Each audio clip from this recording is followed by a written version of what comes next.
Okay, ignore the Hello Kitties in the background because I want to talk about something else. I want to talk about how Republicans have spent millions of dollars this month to make sure one word stuck to a candidate in Wisconsin, but how not one person in this whole fight can even explain what that word means. So let's talk about it.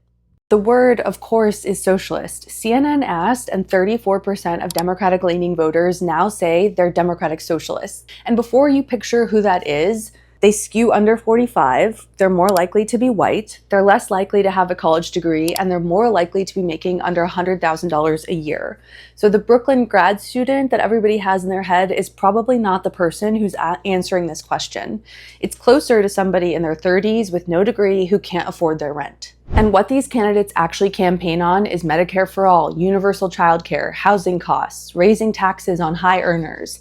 You can fight with every one of those, but none of them is the government taking over the factories. It's an old fight with a new label on it.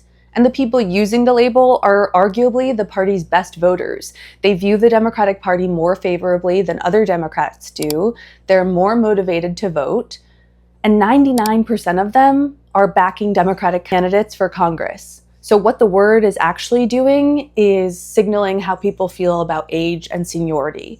In that same poll, when voters said they wanted change, what they described was younger candidates and new leadership, not necessarily a move to the left. A lot of people telling a pollster they're a Democratic Socialist are just telling you they're done with whoever's running things now. And that's the nearest word anyone has given them, which is why the Republican Governors Association put millions of dollars into Wisconsin ads that Democrats say were meant to lift Francesca Hong. She ended up losing by 0.4 of a point, and why a Democratic Socialist ended up winning Florida's Senate primary a week later.